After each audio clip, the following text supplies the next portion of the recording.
पहले एफ फिर जी। हाँ जी, तो पहले जब GOF करते हैं तो पहले F लिखा जाता है, बिल्कुल सही है। तो और किसने ज्वाइन नहीं किया? अश्वनी देखो, ज्वाइन किया है इन्होंने, आपके जो क्लास स्कूल मेट्स हैं। Ashwani, no sir. एक बार कर दो कॉल उनको। ऐसे क्यों करना पड़ रहा है भाई, बार बार कॉल करना पड़े, बुलाना पड़े भाई? छूट रहा है उनको, नुकसान हो रहा है, समझ नहीं आ रहा है उनको। तो हम पहले तो F लिखेंगे भाई, GOF में पहले F लिखेंगे और बाद में G लिखेंगे, ठीक है। और अपन देखते हैं क्या दिया है इसमें पहले। तो इसमें सबसे पहले तो हमें F दिया है 1 2 3 4, तो 1 2 3 4 डोमेन लिख देते हैं F का, 1 2 3 और 4। ऐसे ही कोडोमेन भी 1 2 3 4 दिया है इसका, तो 1 2 3 4 लिख दिया। और जी में भी 1 2 3 4 और 1 2 3 दिया है, सिर्फ 4 नहीं है इसके अंदर। तो चलो F(1) तो 1 के बराबर है, तो 1 को 1 के साथ जोड़ देते हैं भाई। 1 को 1 के साथ जोड़ दिया, 2 को 2 के साथ जोड़ दिया, F(2) 2 है। F(3) और F(4) दोनों ही 3 है, तो F(3) भी 3 है, F(4) भी 3 है, ठीक है। इसके बाद G(1) क्या है? G(1) तो 1 है भाई। और G(2), G(2) तो 2 है, दे रखा है। G(3) और G(4) दोनों ही क्या है? दोनों ही 3 है, ठीक है। तो ये दोनों ही 3 है, G3 या G4 दोनों 3 है।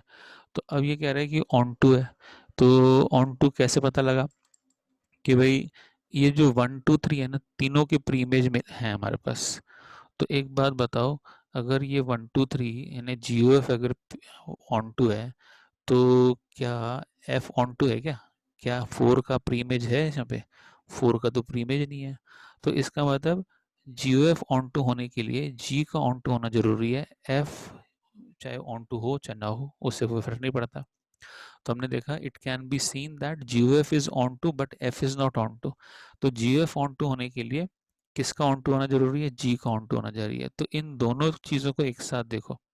ऊपर वाले क्वेश्चन में बोला था कि GOF अगर 1 1 है तो किसका 1 1 होना जरूरी है? तो GOF में F का 1 1 होना जरूरी है, G का 1 1 होना जरूरी नहीं है। तो F 1 1 होगा। जी का। हाँ जी बेटा, GOF अगर 1 1 है ना, GOF अगर 1 1 है तो F का 1 1 होना जरूरी है। तो देखो 5 और 6 दोनों के इमेज 5 थे यहाँ पे, 5 का इमेज भी 5 और 6 का इमेज भी 5। तो ये तो मैनी वन हुआ, G तो मैनी वन हुआ। तो GOF अगर 1 1 है तो F का 1 1 होना जरूरी है, ये याद रखना है, ठीक है। और GOF अगर ऑन टू है तो G का ऑन टू होना जरूरी है। तो देखो GOF ऑन टू है तो G का ऑन टू होना जरूरी है। यहाँ F तो ऑन टू है ही नहीं, क्योंकि 4 का तो प्री इमेज ही नहीं है। 4 का किसका इमेज है? 4 तो किसी का इमेज नहीं है। तो F ऑन टू नहीं है पर G तो ऑन टू है। तो GOF अगर ऑन टू है तो G का ऑन टू होना जरूरी है, और GOF अगर 1 1 है तो F का 1 1 होना जरूरी है। ये बात सबको समझ में आ गई है? Yes sir. हाँ। यस। रिमार्क में लिखा है it can be verified in general that GOF is 1 1 implies that F is 1 1। तो ये हमने एग्जाम्पल 20 में देखा था, GOF 1 1 है तो F का 1 1 होना जरूरी है, वही यहाँ पे इसने कंक्लूड किया है। GOF is 1 1 implies F is 1 1 and GOF is on to implies G is on to। ये हमने एग्जाम्पल 21 में देख लिया। तो कहता है now we would like to have close look at the function F and G described in the beginning of the section in reference to the board examination। कहता है each student appearing in class 10th examination of the board is assigned a roll number under the function f, and each roll number is assigned a code number under G। तो जैसे मान लो, तो इसको मैं साथ में एग्जाम्पल लेके बता रहा हूँ। क्या होता है, आपकी कॉपियाँ चेक होने जाती हैं 10th की 12th की, तो कैसे चेक होती हैं भाई? टीचर को तो पता नहीं होना चाहिए ना कौन से बच्चे की कॉपी है, तो कुछ सिक्योरिटी कोड वगैरह होता है उसके अंदर। तो कैसे लिखते हैं? तो यहाँ पे मैं आपको इसका बता देता हूँ कि यहाँ पे मैं नाम लिख देता हूँ। जैसे मानो मैंने नाम लिख दिया सोमेश, तो सोमेश का कोई रोल नंबर है, रोल नंबर मान लो इसका 10 मान लेते हैं।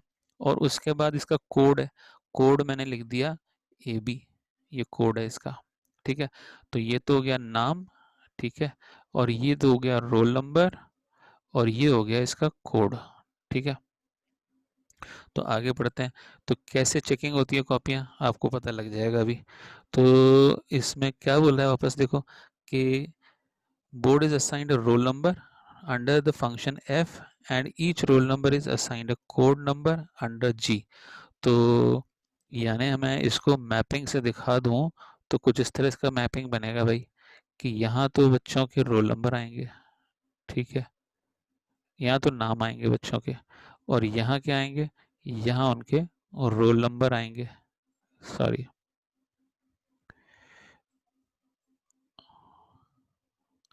तो यहाँ इनके क्या आएंगे, रोल नंबर। हाँ, एक सेकेंड।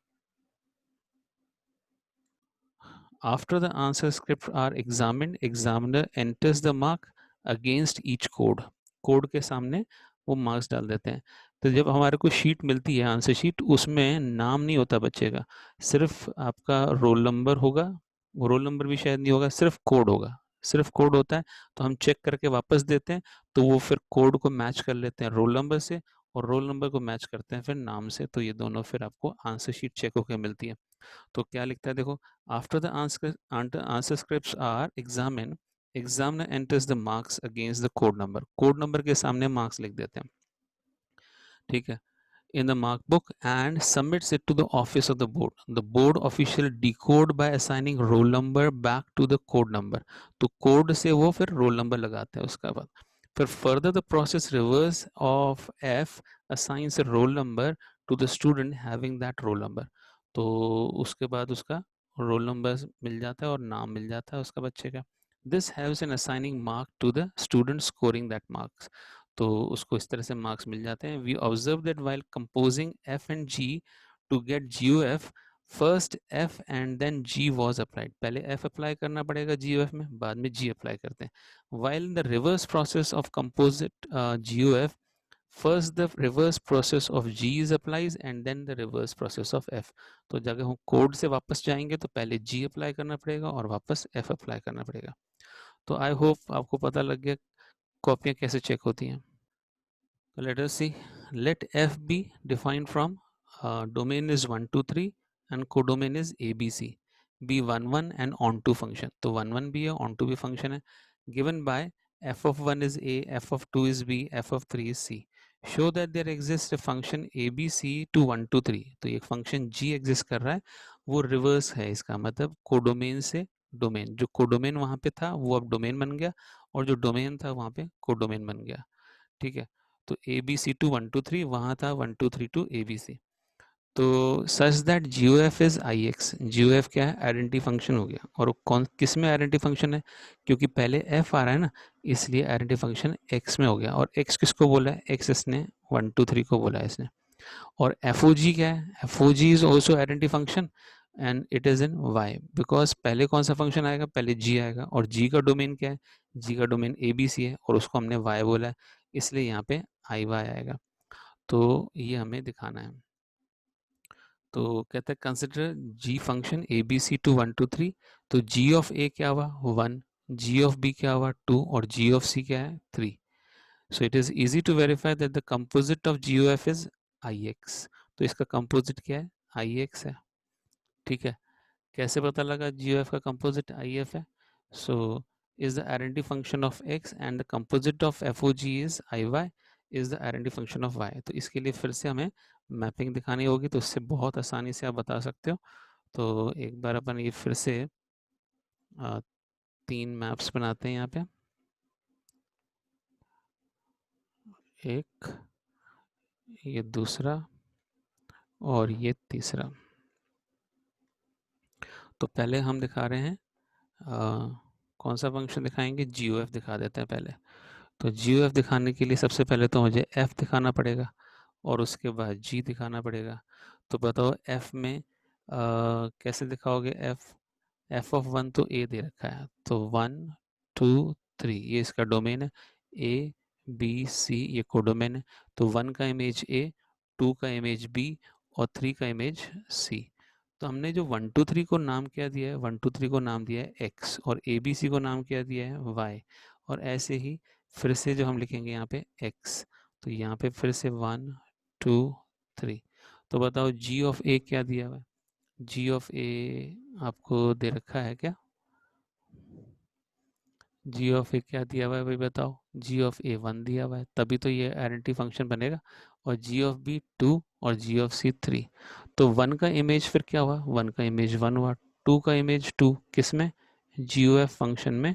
1 का इमेज 1 और 2 का इमेज 2, 3 का इमेज 3। और ये 1 2 3 क्या है, ये तो एक्स फंक्शन एक्स वाला सेट है। तो एक्स सेट है तो इसलिए हमने जी ओ एफ को क्या लिख दिया, जी ओ एफ को आई एक्स लिख दिया यहाँ पे हमने। ठीक है, इसी तरह से हम दूसरा बना सकते हैं एफ ओ जी, और उसमें हम इसको वाई बना सकते हैं। तो चलो एक बार एक और 3 ऐसे इंटरवल्स बना देते हैं, 1 2, 3 मैपिंग बनाई हमने, और तीसरा ये बना दिया। और इसमें अब हम दिखाएंगे एफ ओ जी। तो एफ ओ जी बताओ भाई, एफ ओ जी में सबसे पहले क्या प्लॉट करेंगे, पहले जी प्लॉट करेंगे और फिर क्या प्लॉट करेंगे, जी। एफ प्लॉट का, वेरी गुड। तो जी में पहले डोमेन क्या है भाई, वो तो ए बी सी है। और जी का कोडोमेन क्या है, जी का कोडोमेन 1 2 3। और एफ का कोडोमेन क्या है, एफ का कोडोमेन तो ए बी सी है।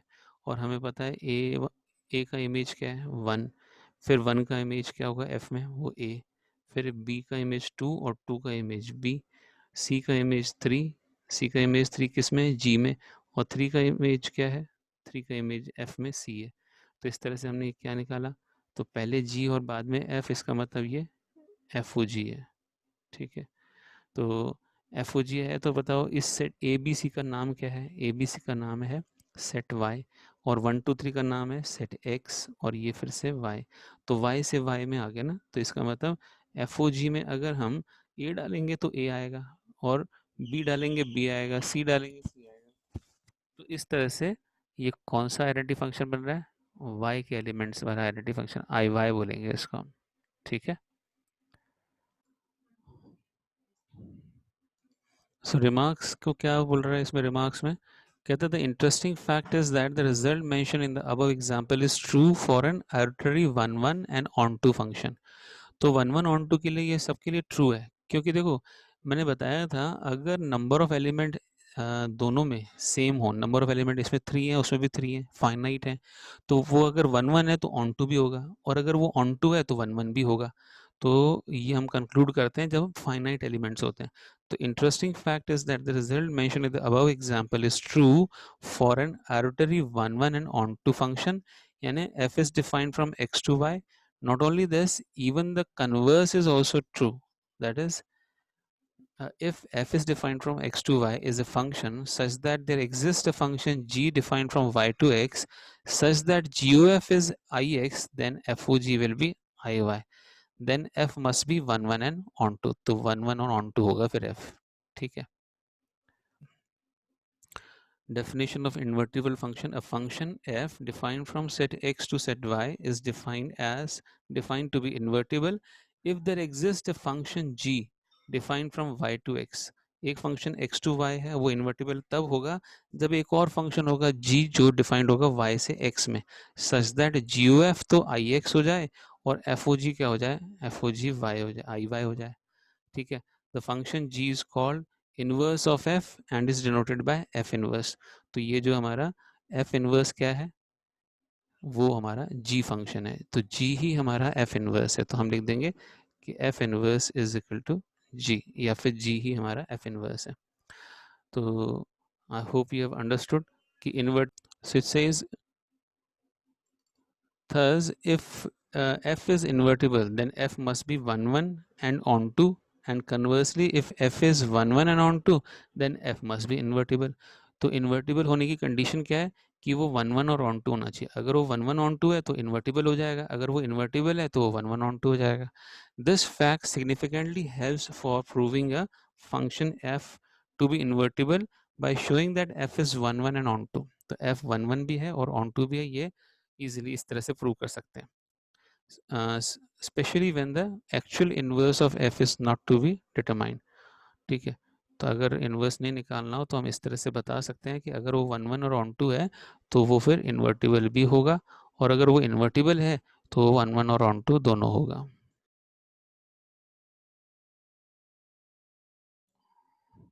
So let us see example 23.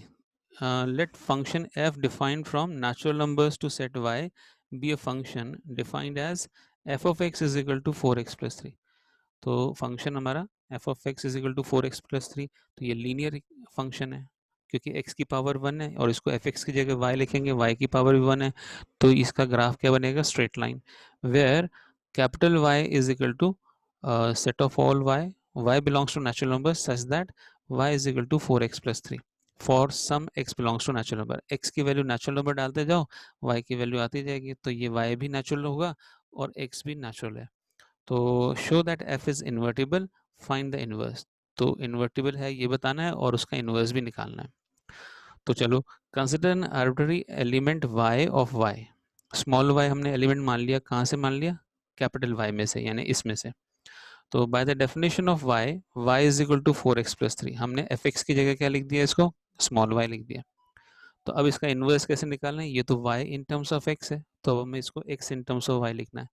तो for some x in the domain n, this shows that x is equal to y minus 3/4. बताओ यहाँ से x की वैल्यू क्या आने वाली है, पहले 3 को वहाँ ले जाएंगे तो y माइनस 3 और डिवाइडेड बाय 4, तो y माइनस 3/4 हो जाएगा. तो define g from y to n. अब g को कैसे डिफाइन करेंगे, y टू n, और ये g क्या होने वाला है बाद में, ये f इनवर्स होने वाला है by G Y is equal to Y minus 3/4. अब क्योंकि इसमें वेरिएबल y था इसलिए x को हटा के हमने इसका नाम दे दिया जी वाई. ठीक है, तो अब बताओ जियो एफ एक्स क्या होगा, इसके अंदर y की जगह एफ एक्स डाल दो, यहाँ पे y की जगह एफ एक्स डाल दो. तो एफ एक्स क्या होता है, एफ एक्स तो हमारा 4x प्लस 3 है, तो आप इसकी जगह 4x प्लस 3 डालो. तो यहाँ अगर मैं 4x प्लस 3 लिखूंगा तो यहाँ भी 4x प्लस 3 लिखेंगे, तो हमने दोनों तरफ 4x प्लस 3 लिख दिया. अब प्लस 3 माइनस 3 कैंसिल, ठीक है, और ये कैंसिल होने के बाद 4x/4, तो 4 भी कैंसिल, तो आ जाएगा x. इसका मतलब क्या है कि जियो एफ किसके बराबर है, x के बराबर है, यानी आइडेंटिटी फंक्शन के बराबर है. यानी जो एफ एक्स का डोमेन था, एफ एक्स का डोमेन क्या था, n, तो वही यहाँ पे आएगा. ठीक है, तो यानी ये आई एन के बराबर लिख सकते हैं इसको. किसके बराबर लिख सकते हैं, आई एन, क्योंकि f का डोमेन क्या है, वो तो n है, इसलिए हम इसको यहाँ पे is equal to I N लिख सकते हैं, जो कि ये बाद में दिखाएगा. चलो अब क्या करेंगे, अभी तो हमने जी एफ निकाला, अब क्या करें, अब हम एफ ओ जी निकालते हैं. तो एफ ओ जी निकालो, तो एफ ओ जी और वेरिएबल क्या यूज होगा, वाई, क्योंकि हमने जी वाई बोला है, यहाँ पर जी एक्स थोड़ा बोला है, जी वाई बोला है, तो एफ ओ जी वाई, तो एफ ऑफ जी वाई, और जी वाई की वैल्यू क्या है, जी वाई की वैल्यू वाई माइनस 3/4, तो वाई माइनस 3/4 डाल दो. किसके अंदर डाल रहे हैं, फंक्शन f में डाल रहे हैं, तो यहाँ x की जगह पे y माइनस 3/4, तो इस वाले x की जगह पे भी y माइनस 3/4, तो हमारा फंक्शन था 4x प्लस 3, तो 4 और x की जगह y माइनस 3/4 और प्लस 3. अब 4 से 4 कैंसिल, 4 से 4 कैंसिल, बचा y माइनस 3 प्लस 3, तो माइनस 3 प्लस 3 कैंसिल, तो क्या बचा, माइनस 3 प्लस 3 कैंसिल करके y बचा. तो y कौन सा है, ये कौन से सेट का y है, ये तो y कैपिटल Y ये रहा. या फिर हम बोलेंगे g फंक्शन कहाँ से कहाँ डिफाइंड है, y से n में, तो y डाला था वापस y आ गया, तो y डाला था y आ गया, इसका मतलब ये कौन सा फंक्शन है, G O F, sorry F O G, वो हमारा सेट y का फंक्शन है. तो इस y को हम क्या लिख देंगे, आई कैपिटल Y लिख देंगे. तो मैं यहाँ लिख के दिखा देता हूँ कि दिस इज एक्चुअली, जो भी वैल्यू डालेंगे तो वही वैल्यू आ जाएगी. तो this is identity function in the set y, तो आई वाई लिखेंगे इसको. तो दिस शोज दैट, तो कंक्लूड कर रहा है यहाँ पर कि this shows that G O F is I N. तो देखो ये जी ओ एफ था और वो किसके बराबर बोल दिया, एक्स था ना, तो वो आई एन लिख दिया इसने.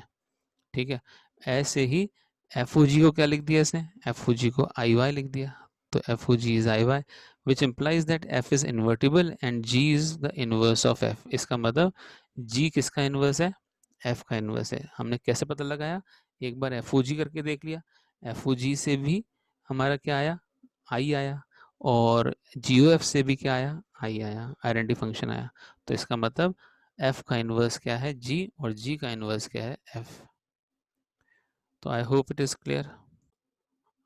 24th एग्जाम्पल में let y is equal to n square such that n belongs to natural number and this is subset of natural number. तो कहता है n स्क्वायर जो है वो सबसेट है, किसका सबसेट है, नेचुरल नंबर का सबसेट है. तो वो चेक करेंगे, कंसिडर f बिलोंग्स टू या f defined from natural number to y. तो डोमेन नेचुरल नंबर और सेट क्या है, कोडोमेन क्या है, y है। तो as f of n is equal to n square, show that f is invertible, find the inverse of f। तो हमें दिखाना है कि ये इन्वर्टिबल है और इसका इनवर्स क्या होगा। अब क्योंकि ये नेचुरल नंबर बोला है ना, इंटीजर होता ना तो नेगेटिव नंबर डालते, जैसे -2 डालते तो भी 4 आता, +2 डालते तो भी 4 आता, पर यहाँ पे -2 तो है ही नहीं, क्योंकि n तो नेचुरल नंबर को बिलोंग कर रहा है, नेचुरल नंबर कभी नेगेटिव होता ही नहीं। तो इसलिए ये कह रहा है कि ये इन्वर्टिबल है। अगर यहाँ z होता तो इन्वर्टिबल नहीं होता। तो चलो चेक करते हैं। N arbitrary element y in capital Y, एक आर्बिट्ररी एलिमेंट मान लिया y, किस में मान लिया, सेट y के अंदर। तो इज ऑफ द फॉर्म, तो y की वैल्यू कैसी होगी, n स्क्वायर होगी। तो अपन थोड़ा सा एग्जाम्पल लेके समझेंगे तो और इजी लगेगा। तो अपन थोड़ा सा मैपिंग दिखा देते हैं इसमें। तो हम इसमें g फंक्शन दिखाएंगे पहले, ठीक है। तो g फंक्शन क्या होगा, या पहले f दिखा देते हैं। पहले f दिखाएंगे तो आपको समझ में जल्दी आ जाएगा। तो f दिखा दो भाई। तो f में एलिमेंट्स डाले हमने, तो क्या डालोगे, नेचुरल नंबर डालोगे। तो हमने नेचुरल नंबर डाला 1, 1 का स्क्वायर क्या होता है भाई, वो तो 1 होता है। और 2 का स्क्वायर क्या होता है, वो तो 4 होता है। और 3 का स्क्वायर क्या होता है, वो तो 9 होता है। तो हमने इसको नाम दे दिया सेट n। पर जो दूसरा सेट कोडोमेन है ना f का, उसको हमने नेचुरल नंबर नाम नहीं दिया। तो जो जो स्क्वायर होंगे ना, उसी को सेट मान लिया, और वो सेट क्या है, सेट है y। तो इस तरह से चलता जाएगा। 4 का इमेज क्या है, 16, इस तरह से। तो हमारा सेट y में एलिमेंट्स 2 3 नहीं आएंगे, 1 आएगा, फिर 4 आएगा, फिर 9 आएगा, फिर 16, ऐसे चलेगा। ये स्क्वायर्स है ये, है ना। तो अगर मैं इसको उल्टा लिख दूं, उल्टा मतलब अब हम g फंक्शन डिफाइन करें, तो वो कहाँ से कहाँ डिफाइंड होंगे, वो सेट y से और सेट नेचुरल नंबर्स में डिफाइंड होंगे। तो इसको मैं यहाँ बना देता हूँ। तो अब ये बताओ कि यहाँ पर जी फंक्शन कहाँ से कहाँ डिफाइंड है, वो तो डिफाइंड है सेट y से और सेट n में। तो बताओ 1 का प्री इमेज क्या, 1 का इमेज क्या होगा, 1 होगा। और 4 का इमेज क्या होगा इसमें, 4 का इमेज 2, क्योंकि उसका 4 का स्क्वायर रूट 2 होता है। और 9 का स्क्वायर रूट क्या होता है, वो तो होता है 3। और 16 का स्क्वायर रूट, वो तो होता है 4। पर एक बात बताओ कि सेट y में कहीं नेगेटिव नंबर्स दिखे आपको, नेगेटिव नंबर है ही नहीं सेट y के अंदर। या सेट नहीं, n में, सेट n में भी हमारे नेगेटिव नंबर्स नहीं है, वो तो नेचुरल नंबर चल रहे हैं हमारे। तो इसमें हम थोड़ा सा डॉट डॉट भी बना देंगे, क्योंकि हम थोड़े से एलिमेंट लिख रहे हैं, बाकी एलिमेंट आप अज्यूम कर लो कि भाई इसके नीचे चलते जाएगा ऐसे, ठीक है। तो खूब सारे एलिमेंट होने चाहिए इसके अंदर, क्योंकि नेचुरल नंबर में तो इनफाइनाइट एलिमेंट्स होते हैं ना। तो फिर इस तरह से हमने बना देना। तो अब ये थोड़ा सा और अच्छी तरह समझ में आएगा इसको। क्या कहता है देखो, y कहता है ना, arbitrary element y in capital Y। Capital Y में कोई y मान लिया, y मान लो 4 मान लिया, ठीक है। ये 4 किस फॉर्म वाला है, वो n स्क्वायर वाला फॉर्म है, is of the form n square. तो ये जो सारे y के अंदर एलिमेंट दिए हैं वो स्क्वायर है ये, है ना। तो वो n स्क्वायर वाले टाइप के हैं। For some n belongs to natural number, so this implies that n is equal to root of y। तो जो n है, n कौन सा है, n तो हमारा ये वाला सेट का एलिमेंट है। तो n क्या है, वो तो इसका स्क्वायर रूट है, 1 का स्क्वायर रूट, 4 का स्क्वायर रूट, 9 का स्क्वायर रूट, इस तरह से। वो भी positive square root, plus minus नहीं है, सिर्फ plus square root of y है। This gives the function g y to n। तो g कैसा है, उल्टा हो गया, ये n टू y था तो वो y टू n हो गया, defined by G Y is equal to root of y। तो हमने इसका इनवर्स निकाल लिया। f फंक्शन क्या था, f of n is equal to n square, और जी वाई फंक्शन क्या है, रूट ऑफ y। तो अपन देखें इनवर्स कैसे निकालते हैं, मैं स्टेप्स लिखता हूँ, आप हेल्प करो। तो सबसे पहले फंक्शन क्या है, फंक्शन हमारा वैसे तो F X is equal to X square होना चाहिए, पर इसने लिखा है F of N is equal to N square, तो हम वेरिएबल एन मान लेते हैं। तो सबसे पहले एफ एन को रिप्लेस करना चाहिए किससे, वाई से। तो Y is equal to N square. अब आप ये तो y in terms of n है, तो अब मुझे n in terms of y बनाना है। तो n in terms of y क्या होगा, n is equal to root Y. तो माइनस तो आएगा ही नहीं, क्योंकि n की वैल्यू तो नेगेटिव थी नहीं, तो इसलिए। तो अब n की जगह क्या लिखूं, n की जगह मैंने जी वाई लिख दिया। तो G Y is equal to root of Y, और ये जी वाई ही इनवर्स है, किसका इनवर्स है, ये f का इनवर्स है। तो ये कैसे पता लगेगा एफ का इनवर्स है? तो हम एक बार तो निकालेंगे जी ओ एफ ऑफ एन, यानी ये क्या निकाल रहे हैं हम, जी ऑफ एफ एन। तो जी ऑफ एफ एन का मतलब जी ऑफ एफ एन कितना था, एन स्क्वायर था। तो फिर हम यहाँ ऊपर देखो जी ऑफ वाई रूट वाई है, तो रूट ऑफ एन स्क्वायर लिखेंगे, तो वो क्या आएगा, वो एन आएगा। तो ये तो आइडेंटिटी हो गया। तो कौन से फंक्शन का आइडेंटिटी हो गया, कौन से सेट का, नेचुरल नंबर्स का, तो आई एन लिख देंगे। ठीक है ना, तो ये एन जो थे वो नेचुरल नंबर के थे, इसलिए आई एन लिख दिया इसको हमने। ऐसे ही इसका उल्टा भी निकालना है, उल्टा सीधा दोनों निकालेंगे, तो हम बोल देंगे कि भाई ये 1 1 भी है और ऑन 2 भी है। तो आपको याद है 1 1 प्रूव करने के लिए पहले हम क्या करते थे, F X one equal to F X two और सॉल्व करके लिखते थे X one equal to X two only. पर अब यहाँ ये जरूरत ही नहीं पड़ रही।